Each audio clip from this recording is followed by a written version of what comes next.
미국엔 분명히 AI 주도주가 있고 주도주는 최근에 오히려 더 강해지고 있고 네네. 시장이 빵 하고 조정을 받은 것 같은데 네.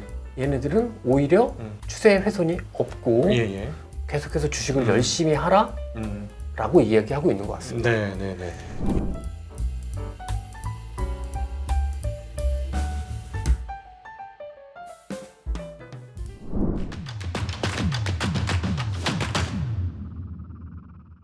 지금 미국 투자하시는 분은 우리 김진 대표님을 앞으로 좀 팔로우를 하시면서 계속 추적하실 필요가 있어요. 제가 보기에는 진짜로. 감사합니다. 아니 진심이에요, 진심. 왜냐하면 김진 대표님이 이거 아닌 것 같아요 하고 예를 들어 이제 물량을 줄일 거예요 이랬는데도 아니야 좋을 거야 이렇게 생각하시면 안 돼요. 그래서 우리가 투자는 다른 영역도 마찬가지입니다. 거의 모든 영역이 그렇지만 거인의 어깨에 올라탈 때 우리가 가장 세상을 잘 보고 가장 지름길로 갈 수 있는데 투자의 선배님들을 욕하는 거는 자기 골로 빠지는 길이고 여기는 결과로 얘기하는 곳이기 때문에 좋은 결과를 얻으셨던 분이 그렇게 얘기하면 내 생각하고 달라도 그걸 택하는 게 훨씬 생존 확률이 높은 방법이다 라는 말씀을 진짜 꼭 드리고 싶어요. 아니 뭐 네. 꼭 따라가지는 않으셔도 욕만 하지 마시라. 아니 근데 아마 못 따라갈 거로 봐요.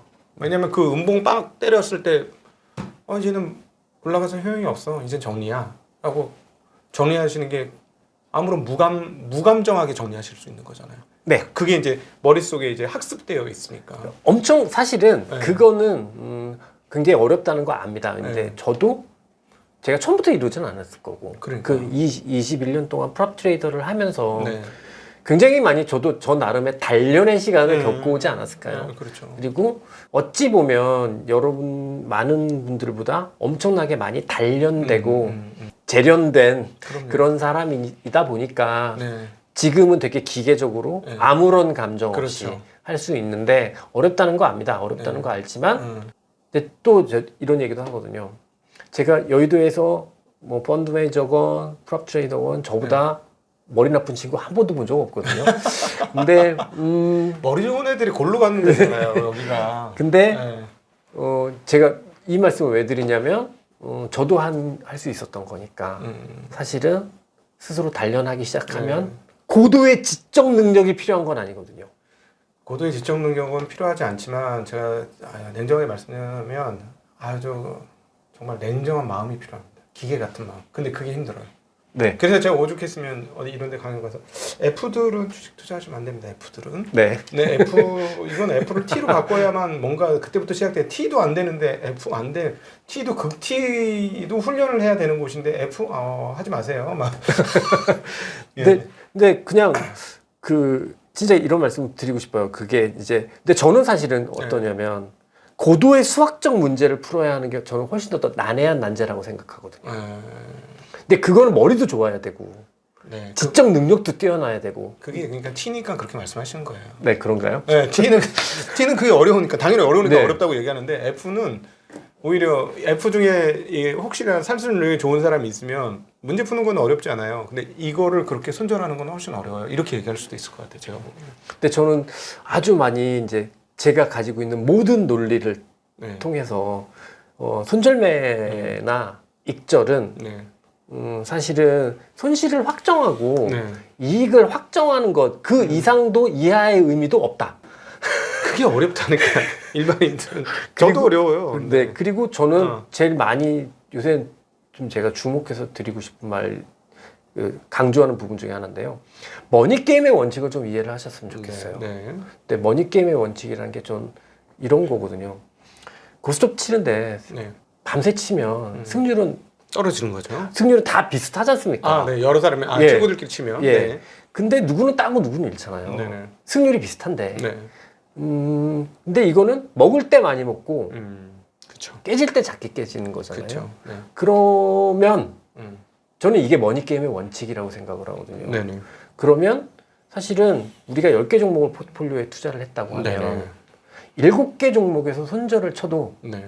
나머지 2-3개 종목에서 엄청난 수익을 거두면 그렇죠. 그럼 내 계좌는 수익이 난다. 음. 이게 저는 그게 머니 게임의 기본적인 원칙이라고 생각을 해요. 그렇죠. 그렇죠. 그러니 고민할 때 많은 분들은 손절은 엄청 주저하시고 네. 익절은 쉬우세요. 그렇죠. 그래서 빨리 잘라 먹죠. 네. 빨리 근데 저는 익절이 훨씬 더 고민스럽고 네네. 손절은 너무 간단해요. 네. 네. 아닌데 이 산이 아닌가 봐 이러면 저는 손절이에요. 네. 네. 그러니까 올라갈 거라고 기대했는데 올라가는 추세가 형성되지 않으면 네. 저는 그냥 팔거든요. 네네. 손절은 쉬워요. 근데 앞서 이제 쭉 이렇게 빠지면서 많이 이익이 나는 상황에서 네. 빠지는 걸 확인을 했을 때 네.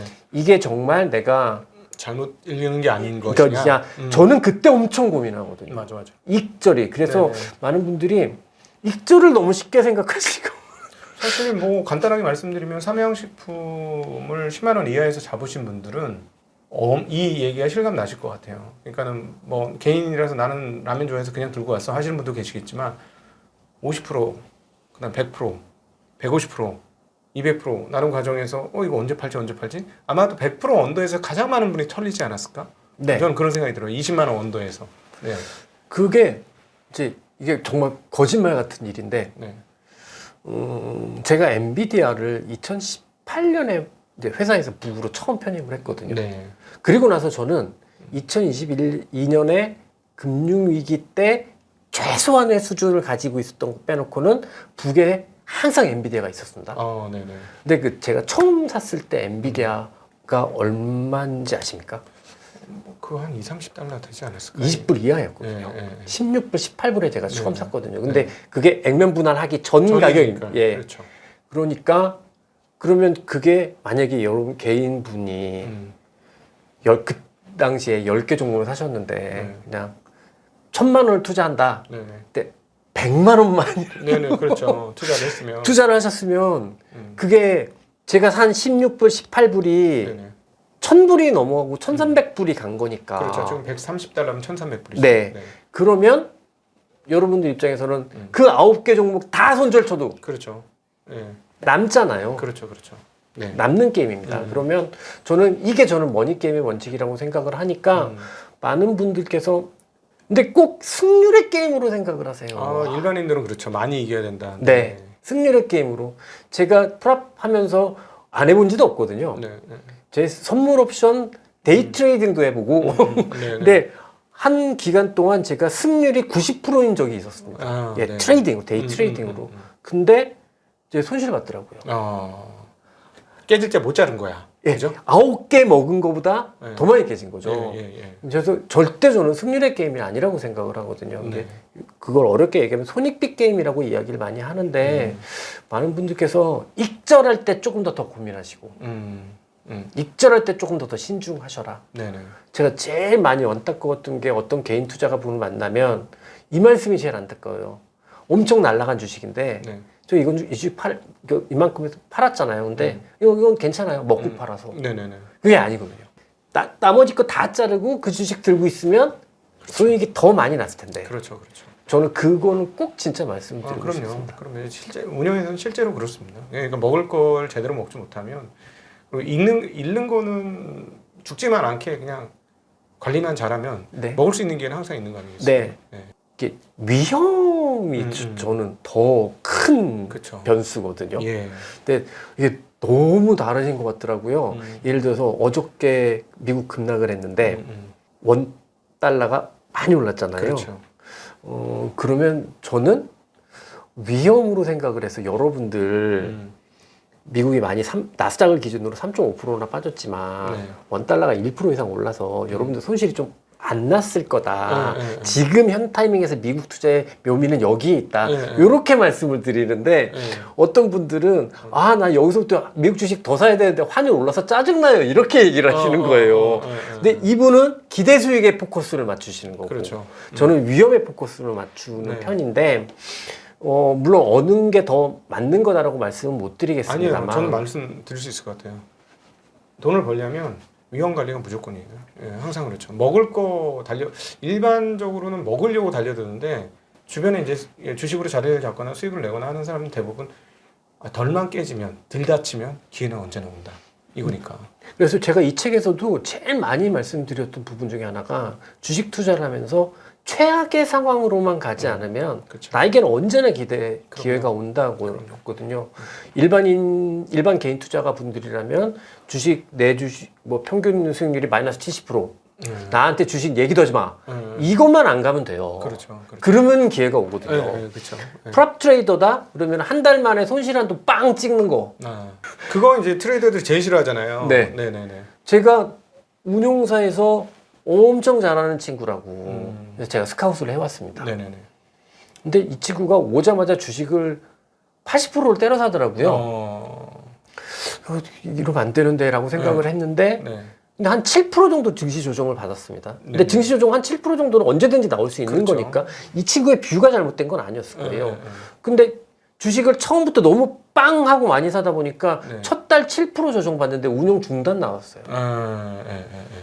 이 전형적으로 위험 관리 못한 그쵸. 그런 케이스거든요. 그거는 먹겠다는 욕심은 가득했지만 위험 별로 신경을 안 쓴 거죠. 그러니까 운용사에서 자기 좀 이름 좀 날렸던 친구라 많이 먹었다 이거지. 수익률도 높았고. 좀 보여주겠다 싶어가지고 힘차게 들어갔다가 그렇지. 그 좋은 커리어를 가진 직원이 한 달 만에 운용 중단을 해서 6개월 만에 그래서 잘렸어요? 계약 해지했죠. 네네. 저희는 프랍은 네. 이게 표어가 하나 있거든요. 네. 이게 뭐냐면 숫자가 인격이다.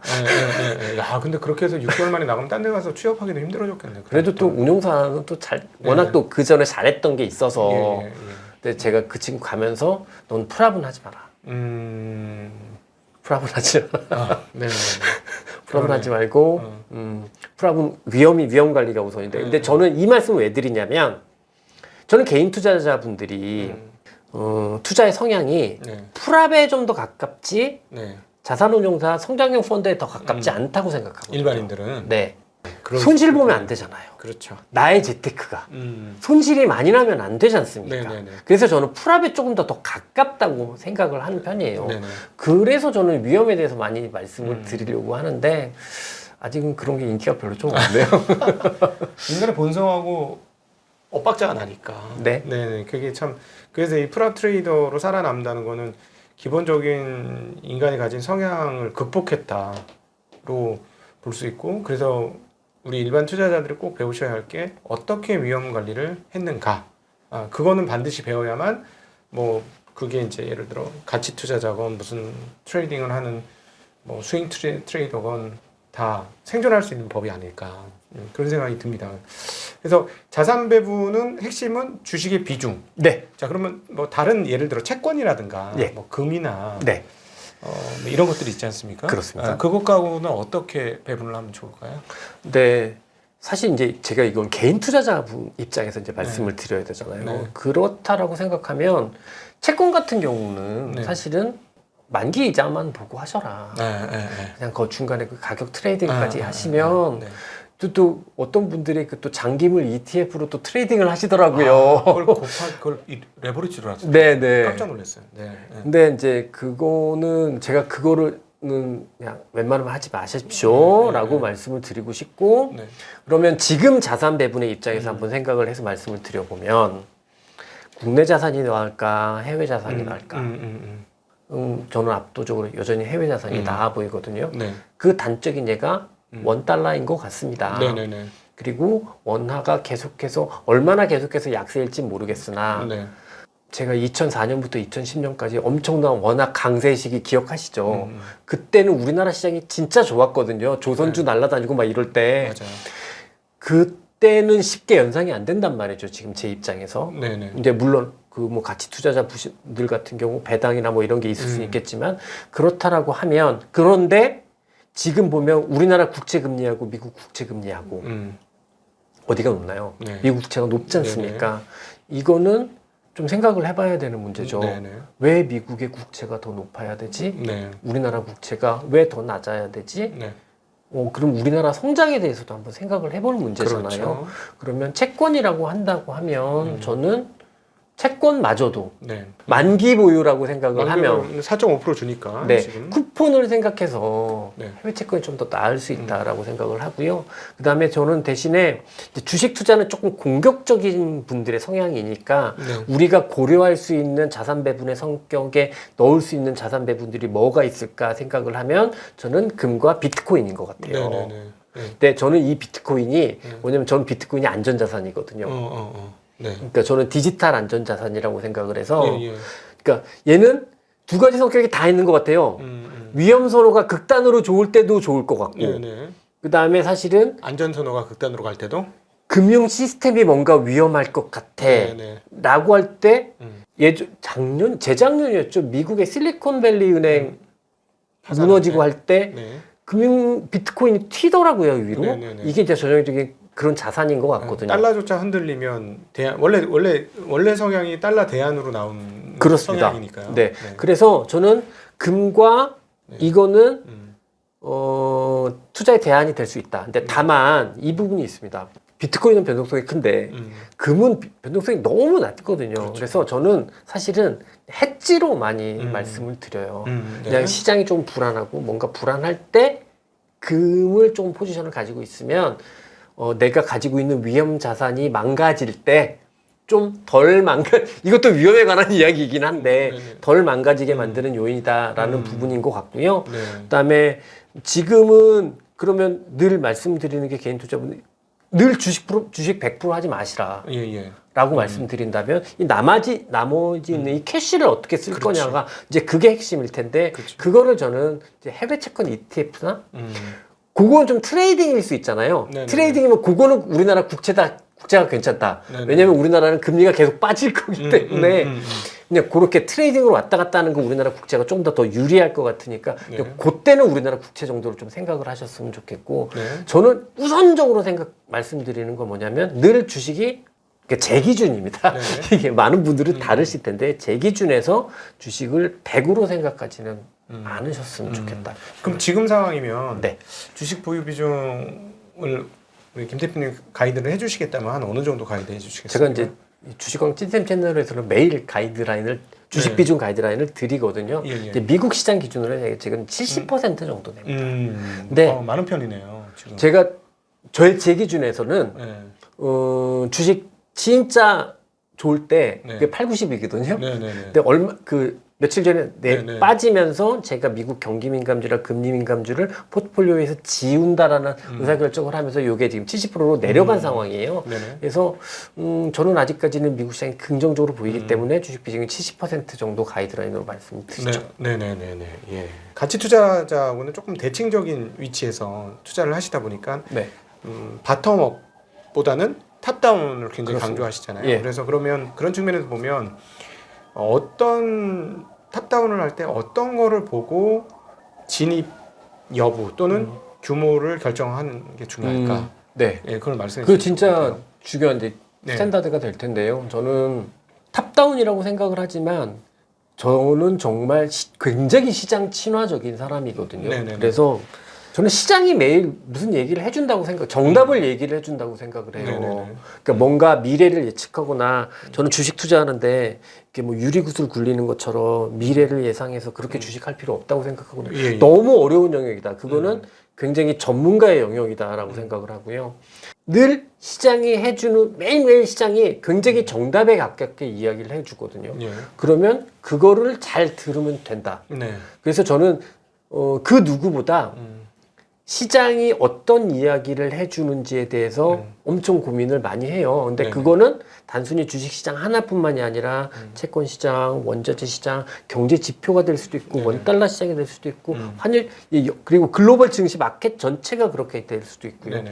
그런 거를 저는 매일 하거든요. 네네. 매일 제가 그래서 시장을 정리하는 글을 쓰는데 그게 저에게는 가장 중요한 일입니다. 트레이딩은 저는 그 풀업을 할 때도 늘 시가반, 종가반 네. 아니면 장중 평균가 주문이었습니다. 네네네. 미국을 그럭 1,000억 넘게 포지션을 갖고 있어도 단 한 번도 밤새워 본 적도 없고요. 네네네. 이제 그건 중요하지 않아 보이고 대신에 제가 시장을 리뷰하는 것 자체가 되게 중요한데 그 상황에서 제가 주식 비중을 결정하는 기준이 된다고 한다면 저는 무엇보다도 첫 번째는 뭐냐면 주식이 올라야 돼요. 네네네. 오르고 있는 흐름이 우선적으로 보여야 됩니다. 네. 근데 그리고 그 안에서 사실은 주도주가 있어야 돼요. 네네. 주도주가 없는 상황에서 추세적으로 오르지 못하고 비추세적으로 막 이렇게 불규칙하게 등락이 왔다 갔다 네. 하는 경우 있잖아요. 그때는 그냥 전 주식 안 합니다. 네네네. 주식 안 하고 근데 대신에 어느 순간인가 어떤 종목군을 중심으로 해서 시장이 이끌려가면서 뭐 오르기 네네. 시작한다고 하면 거기 굉장히 높은 가격일 거거든요. 네네네. 이미 올랐으니까. 예. 네. 굉장히 높은 가격일 건데 그때부터 저는 보다 더 주식을 본격적으로 해야 된다라고 네. 생각하고 주식 비중을 늘리는 편입니다. 음. 그래서 전 다분히 시장이 매일 무슨 좋은 이야기를 해주니까 시장의 이야기를 잘 듣기만 해도 된다라는 게 저의 생각인 거고 네. 그 관점에서 물론 제가 주식쟁이 치고는 경제지표도 해석 능력이 좀 좋은 편이기도 하고 네. 제가 주식쟁이 치고는 금리도 좀 많이 아는 편이기도 하고 네. 뭐 그렇긴 합니다만 그거보다 더 중요한 거는 시장이 해주는 얘기를 매일 뉴트럴하게 네네네네. 저의 바이어스 없이 네. 뉴트럴하게 듣는 게 제일 중요한 것 같아요. 네. 예. 최근에 그러면은 들리는 소리는 네. 어떠실까요? 미국엔 분명히 AI 주도주가 있고 예. 그 주도주는 최근에 오히려 더 강해지고 있고 네네. 그다음에 시장이 빵 하고 조정을 받은 것 같은데 네. 얘네들은 오히려 추세 훼손이 없고 예예. 그러면 계속해서 주식을 열심히 하라라고 이야기하고 있는 것 같습니다. 네네네. 예. 여기서 이제 추가적인 하락이 있어야만 훼손이 되는 거지. 지금 그렇죠. 아직까지는 뭐 네. 시장은 조정을 받았지만 사실은 시가총액 역대 최고가 근처에서 놀고 있는 주식을 시세 조정받았다고 보기는 어려운 거니까. 그렇습니다. 네네. 예. 그리고 또 이제 저희 일반 시청자분들, 일반 투자자분들에게 이거는 좀 기억했으면 좋겠다. 당부하시고 싶으신 말씀 있으실까요?